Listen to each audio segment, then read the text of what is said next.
el asesino del torso de Cleveland, también conocido como el carnicero loco de Kingsbury. Run fue un asesino en serie no identificado que estuvo activo en Cleveland, Ohio, Estados Unidos, en la década de 1930. Los asesinatos se caracterizaron por el desmembramiento de 12 víctimas conocidas y la disposición de sus restos en el barrio empobrecido de Kingsbury Run. La mayoría de las víctimas procedían de un área al este de Kingsbury Run llamada de Roaring Tirdo o Jungle, conocida por sus bares, garitos de juego, burdeles y vagabundos. A pesar de una investigación de los asesinatos, que en un momento estuvo dirigida por el famoso representante de la ley Elliot Ness, entonces director de seguridad pública de Cleveland, el asesino nunca fue detenido.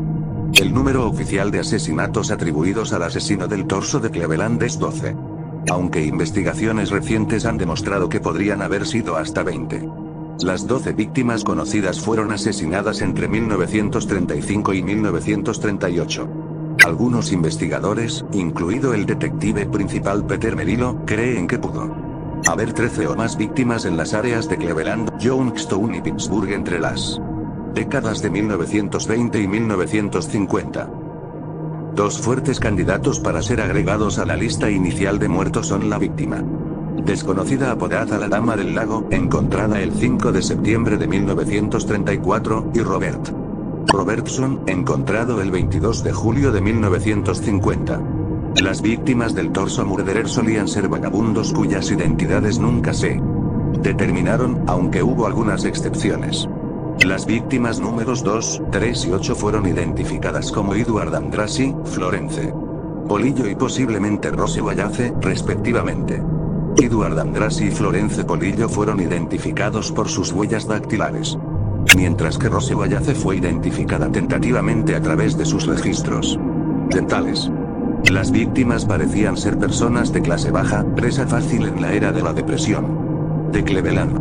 Muchos eran conocidos como trabajadores pobres, que no tenían otro lugar para vivir que los destartalados barrios marginales de la era de la depresión o Overvilles en el área conocida como Cleveland Flats.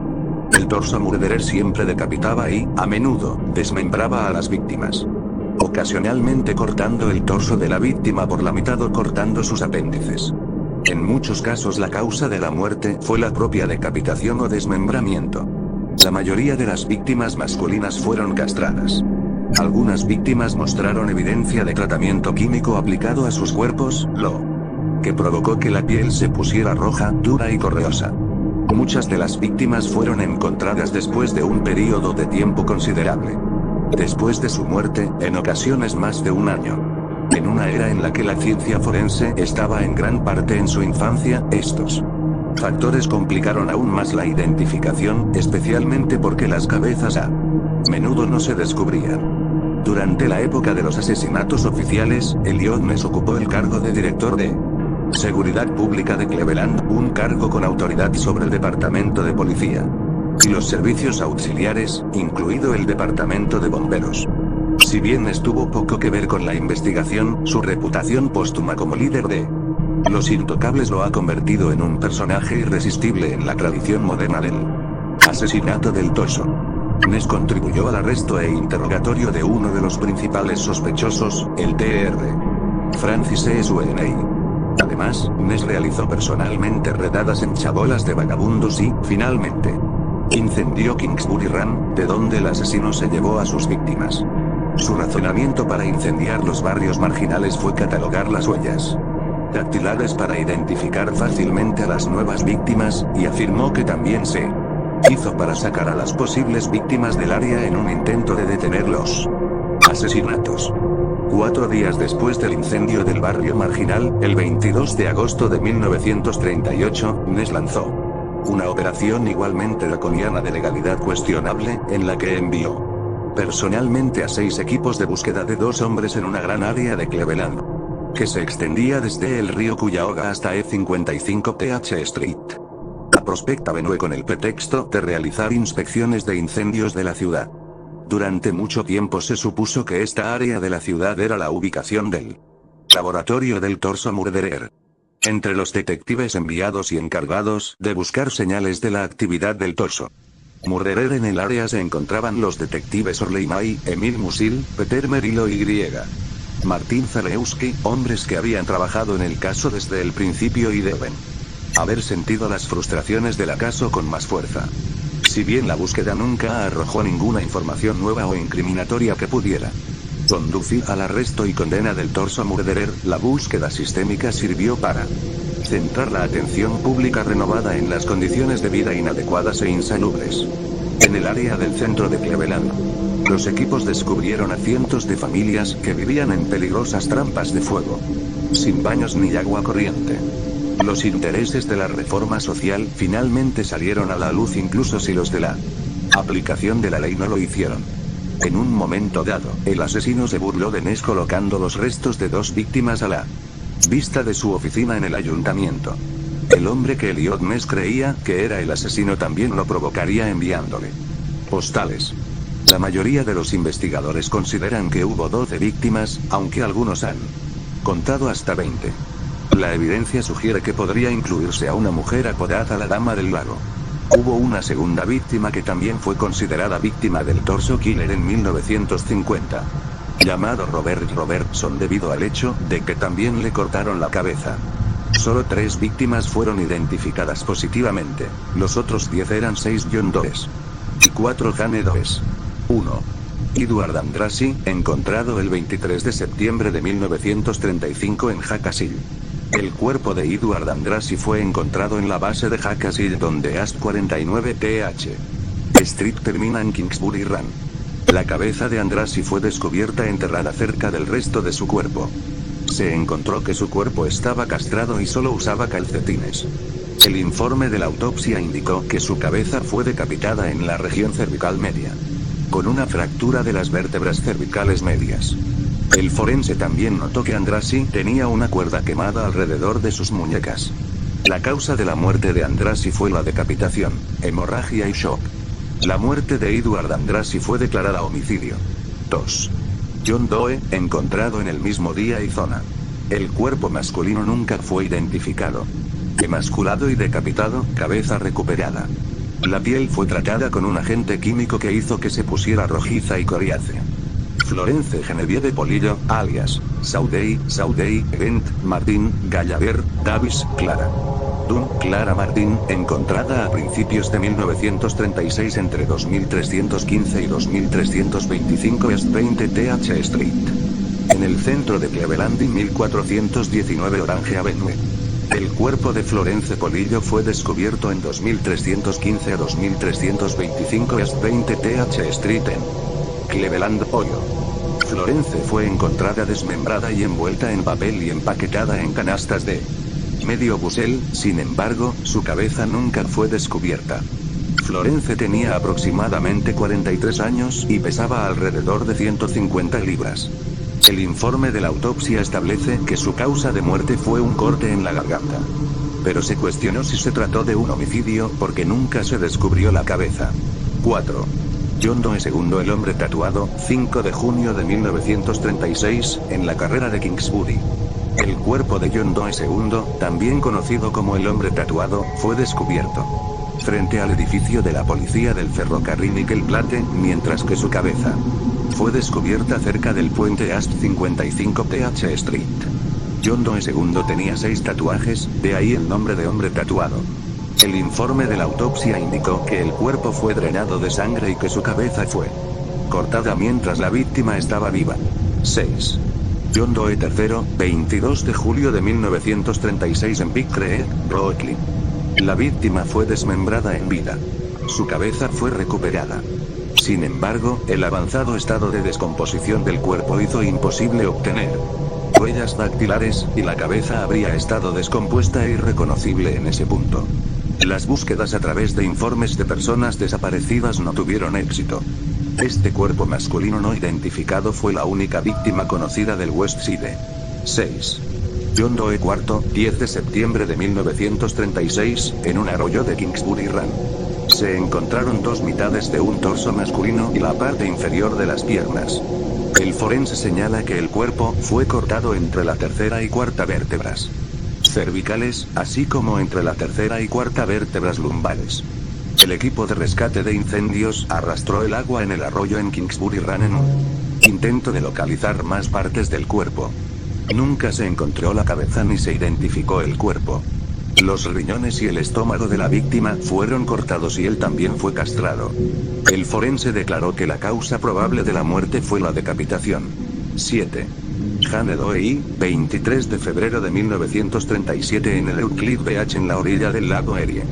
El cuerpo femenino no identificado se encontró en el mismo lugar que la víctima no canónica de 1934 apodada la Dama del Lago ver más abajo. Las piernas, los brazos y la cabeza nunca se encontraron, probablemente porque flotaban menos que el torso y podrían haber ido al fondo del lago. Visto como posiblemente la primera víctima, las extremidades superiores están desarticuladas al nivel de la fosa glenoidea, más conocida como la cavidad de la articulación del hombro. El cuello y la cabeza están desarticulados entre la séptima vértebra cervical y la primera torácica. Múltiples marcas de bisturí de vacilación en la superficie de la piel están presentes. Se encontró una cantidad considerable de agua y grava en ambas cavidades pleurales.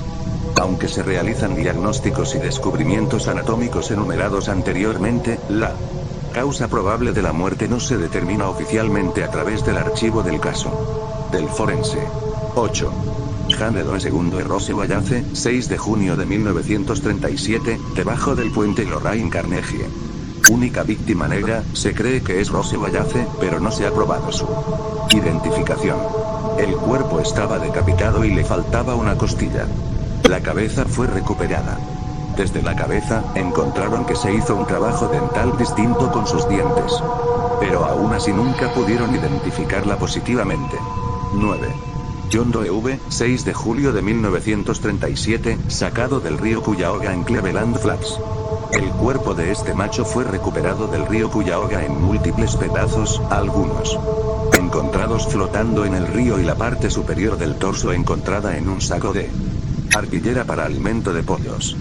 La cabeza, así como los órganos internos dentro de la cavidad abdominal y el corazón, nunca fueron encontrados. Al hombre no identificado le destriparon el abdomen y le arrancaron el corazón. 10. Jane Doe III, 8 de abril de 1938, en el río Cuyahoga en Cleveland Flats. El 8 de abril solo se recuperó la parte inferior de la pierna de la víctima. El 2 de mayo se descubrió un muslo humano flotando en el río al este del puente de West 3 RD Street. Una búsqueda policial debajo del puente encontró un saco de arpillera que contenía el torso decapitado de la víctima cortado en dos mitades, otro muslo y un pie izquierdo. La cabeza y el resto del cuerpo nunca fueron encontrados. La única víctima que tiene drogas, morfina, en su sistema. La cantidad de morfina se estimó en 0,002 G por 100 G muestra. 11. Jane Doe IV, 16 de agosto de 1938, en el vertedero de East 9 TH Street Lakeshore, el cadáver fue encontrado 800 pies al este en Shore Drive, de East 9 TH Street. Cuerpo femenino decapitado. Cabeza recuperada. Cabeza desarticulada a nivel del tercer disco intervertebral. La autopsia fue realizada por señor Herbert, M.D., médico forense del condado de Cuyahoga. El detective principal Peter Merilo más tarde, en sus memorias, descartaría a Jane Doe IV como víctima del torso murderer debido a la evidencia de embalsamamiento encontrada en los restos. Ningún otro resto de víctimas canónicas había mostrado rastros de embalsamamiento. 12. John Doe VI, encontrado el mismo día y mismo lugar. El cuerpo de John Doe VI fue descubierto en la orilla del lago a plena vista de la oficina del director de seguridad Elliot Ness con Jane Doe IV. Anteriormente se mencionó que la cabeza de John Doe VI fue descubierta en una lata, sin embargo, no ha habido evidencia ni informes al respecto. Al igual que las otras víctimas, la cabeza fue separada del cuerpo y la víctima aún permanece sin identificar. La cabeza estaba desarticulada a nivel del tercer disco intervertebral. Y tenía marcas de cuchillo en el dorso de la segunda y tercera vértebras cervicales. Las extremidades en todas las articulaciones principales también estaban desarticuladas. El forense dictaminó que la causa de la muerte era indeterminada, aunque señaló que probablemente fue un homicidio. Varias víctimas no canónicas se discuten comúnmente en relación con el torso murderer. La primera fue apodada la Dama del Lago y se encontró cerca de Euclid Beach en la orilla del lago Erie el 5 de septiembre de 1934. Solo se encontraron partes de ella y se compararon con partes encontradas en otra orilla. En Perry. Tenía una cicatriz abdominal de una probable histerectomía que era común y hacía más difícil identificarla. Después de que la encontraron, la gente comenzó a reportar ver partes del cuerpo en el agua, incluido un grupo de pescadores que creían haber visto la cabeza. Fue encontrada prácticamente en el mismo lugar que la víctima canónica número 7. Algunos investigadores de las víctimas del torso Murderer cuentan a la Dama del Lago como la víctima número 1 o víctima 0. Al igual que la Dama del Lago, un año después, John Doe tenía quizás una sustancia en la piel, aunque las anomalías de su piel posiblemente se deban a quemaduras, cuando se encontró su cuerpo. Sin embargo, en ese momento las similitudes no estaban conectadas. Se creía que el producto químico era una sustancia que usaba cloruro de cal. Se supone que el asesino tenía la intención de usar una cal vivificante para descomponer los cuerpos más rápido, pero en su lugar usó cal que preservaría los cuerpos. El cuerpo sin cabeza de un hombre no identificado fue encontrado en un furgón en Newcastle, Pensilvania, el 1 de julio de 1936. 3 víctimas sin cabeza fueron encontradas en vagones cerca de Keys Rocks, Pensilvania. El 3 de mayo de 1940. Todos tenían heridas similares a los infligidos por el asesino de Cleveland. También se encontraron cuerpos desmembrados en los pantanos cerca de Newcastle entre los años 1921 y 1934 y entre 1939 y 1942. En septiembre de 1940, un artículo en Newcastle News se refiere al asesino como The Murder Swamp Killer. Las similitudes casi idénticas entre las víctimas de Newcastle y las de Cleveland, Ohio, junto con las similitudes entre Murder Swamp de Newcastle y Kingsbury Run de Cleveland, ambos conectados directamente por una línea de ferrocarril de Baltimore y Ohio, fueron suficientes para convencer al detective de Cleveland Peter Merylo de que los asesinatos de Newcastle fueron obra del carnicero loco de Kingsbury Run. Merylo estaba convencido de que la conexión era el ferrocarril que corría 2 veces al día entre las dos ciudades. A menudo recorría los rieles de incógnito en busca de pistas sobre la identidad del asesino. El 22 de julio de 1950, se encontró el cuerpo de Robert Robertson, de 41 años, en un negocio en 2138 Davenport Avenue en Cleveland. La policía creía que llevaba muerto entre 6 y 8 semanas y parecía haber sido decapitado intencionalmente. Su muerte parecía encajar con el perfil de otras víctimas. Estaba separado de su familia. Tenía antecedentes penales y un problema con la bebida, y estaba al margen de la sociedad.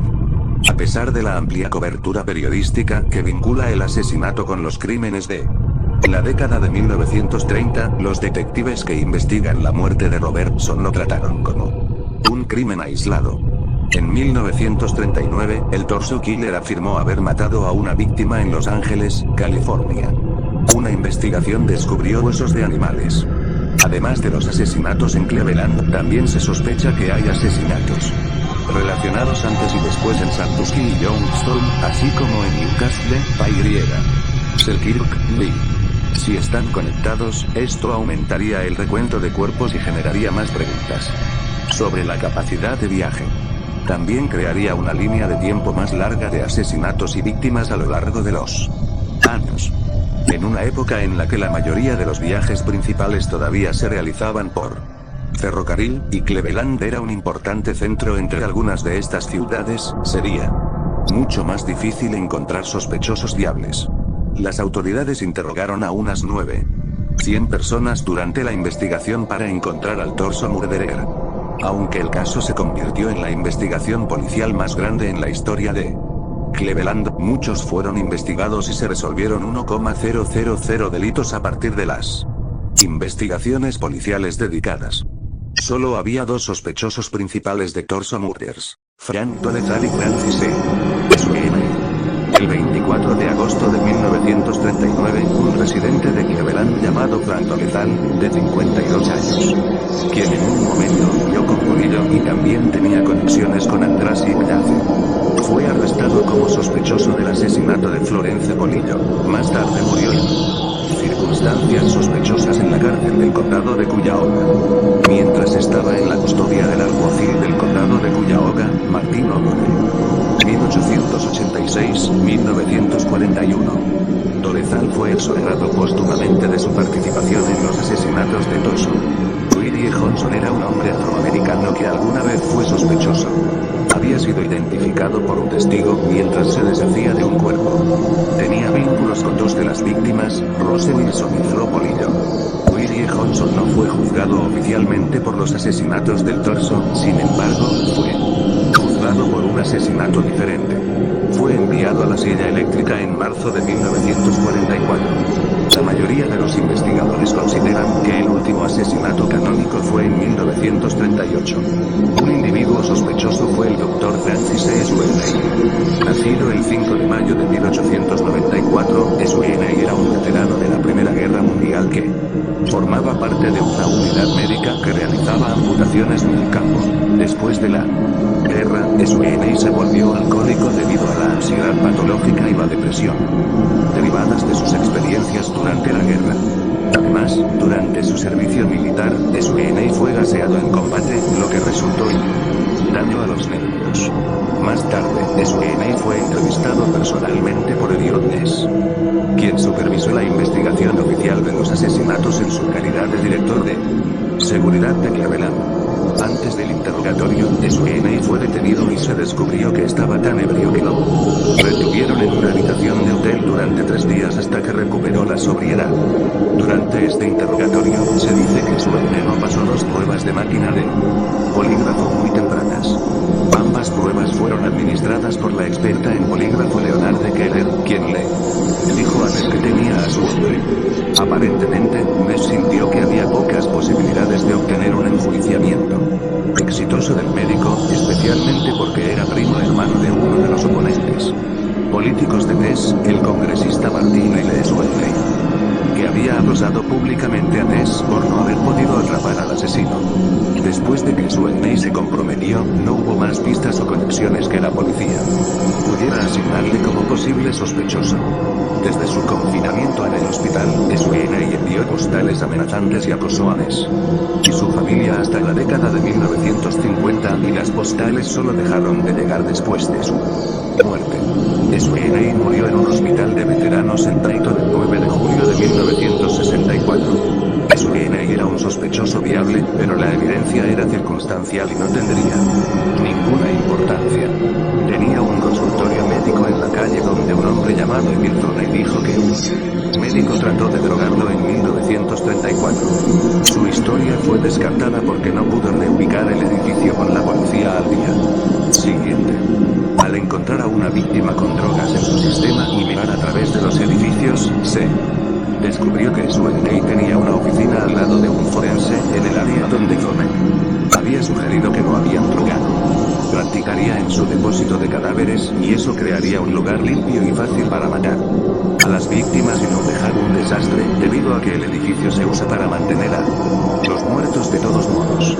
Entonces las postales burlonas tendrían sentido, ya que solo Ness sabía lo que estaban pasando. En 1997, otra teoría postuló que es posible que no haya habido un solo carnicero de Kingsbury Run, porque los asesinatos podrían haber sido cometidos por diferentes personas.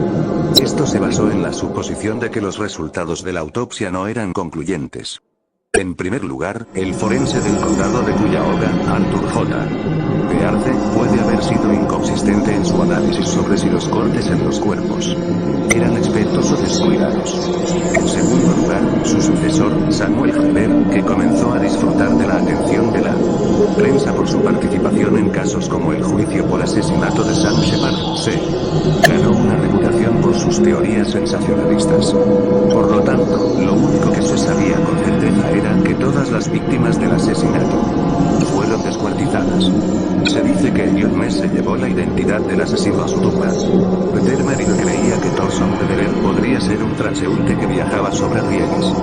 La mayoría de los asesinatos ocurrieron en las inmediaciones de las vías del tren.